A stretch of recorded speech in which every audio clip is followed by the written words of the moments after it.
ಸಂಸದ ಪ್ರಜ್ವಲ್ ರೇವಣ್ಣ ಅವರದ್ದು ಎನ್ನಲಾದ ಅಶ್ಲೀಲ ವಿಡಿಯೋ ಪ್ರಕರಣಕ್ಕೆ ಸಂಬಂಧಪಟ್ಟಂತೆ ಅವರನ್ನ ಈ ಕೂಡಲೇ ಅಮಾನತು ಮಾಡಬೇಕು ಅನ್ನುವಂತಹ ನಿಟ್ಟಿನಲ್ಲಿ ಕೇಳಿಬರ್ತಾ ಇದೆ. ಯಾದಗಿರಿಯಲ್ಲಿ ದೇವೇಗೌಡರಿಗೆ ಪತ್ರವನ್ನ ಬರೆದಿದ್ದಾರೆ ಶಾಸಕ ಶರಣಗೌಡ ಕುಂದಕೂರ್ ಪತ್ರವನ್ನ ಬರೆದಿದ್ದಾರೆ. ಇದೇ ನಿಟ್ಟಿನಲ್ಲಿ ಅವ್ರನ್ನ ಅಮಾನತು ಮಾಡಿ ಅಂತ ಜೆಡಿಎಸ್ ಪಕ್ಷದ ಘನತೆಗಾಗಿ ಕಠಿಣ ನಿಲುವನ್ನ ತೆಗೆದುಕೊಳ್ಳಿ. ಯಾಕಂತಂದ್ರೆ ಶರಣಗೌಡ ಕುಂದಕೂರ್ ಗುರುಮಿಟ್ಕಲ್ ಕ್ಷೇತ್ರದ ಶಾಸಕ. ಅಶ್ಲೀಲ ವಿಡಿಯೋ ಕೇಸ್ ಜೆಡಿಎಸ್ಗೆ ಭಾರಿ ಮುಖಭಂಗ ತಂದಿದೆ. ಪ್ರಜ್ವಲ್ ರೇವಣ್ಣ ಅವರನ್ನು ಸಸ್ಪೆಂಡ್ ಮಾಡಿ ಅಂತ ಕುಂದಕೂರ್ ಪತ್ರವನ್ನ ಬರೆದಿದ್ದಾರೆ.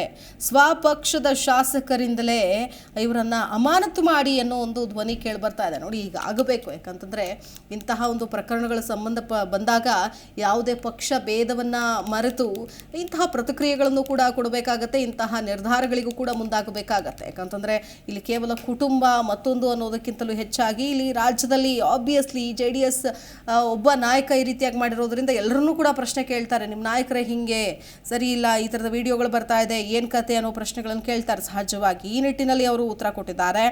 ಪ್ರಜ್ವಲ್ ರೇವಣ್ಣ ಅವರದ್ದು ಎನ್ನಲಾದಂತಹ ವಿಡಿಯೋ ಪ್ರಕರಣಕ್ಕೆ ಸಂಬಂಧಪಟ್ಟಂತೆ ದೇವೇಗೌಡರಿಗೆ ಪತ್ರ ಬರೆದಿದ್ದಾರೆ ಶಾಸಕ ಶರಣಗೌಡ ಕುಂದಕೂರ್ ಗುರುಮಿಟ್ಕಲ್ ಕ್ಷೇತ್ರದ MLA ಆಗಿದ್ದಾರೆ.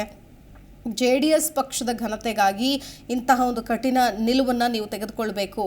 ಅಶ್ಲೀಲ ವಿಡಿಯೋ ಕೇಸ್ ಜೆಡಿಎಸ್ಗೆ ಭಾರಿ ಮುಖಭಂಗ ತಂದಿದೆ. ಪ್ರಜ್ವಲ್ ರೇವಣ್ಣ ಅವರನ್ನ ಸಸ್ಪೆಂಡ್ ಮಾಡಿ ಅಂತ ಕುಂದಕೂರ್ ಈ ಪತ್ರದಲ್ಲಿ ತಮ್ಮ ಮನವಿಯನ್ನ ಬರೆದಿದ್ದಾರೆ. ಸ್ವಪಕ್ಷದ ಶಾಸಕರಿಂದಲೇ ಇದೀಗ ಅಮಾನತು ಮಾಡಿ ಅನ್ನೋ ಆಗ್ರಹ ಕೇಳಿ ಬಂದಿದೆ.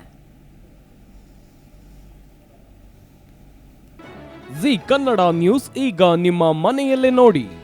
ಎಲ್ಲ ಕೇಬಲ್ಗಳಲ್ಲಿ ಈಗ ಲಭ್ಯ. Sun Direct 292, Jio TV 1334, U digital 162, city cable 51, GTPL 17, Abhishek cables 821, Rock Line telecommunication 51, Shri Basaveshwara number 60, Vinayaka digital number 53, in digital number 896ರಲ್ಲಿ. ನಿಮ್ಮಿಸ್ತದ ಜಿ ಕನ್ನಡ ನ್ಯೂಸ್ ನೋಡಿ ಆನಂದಿಸಿ.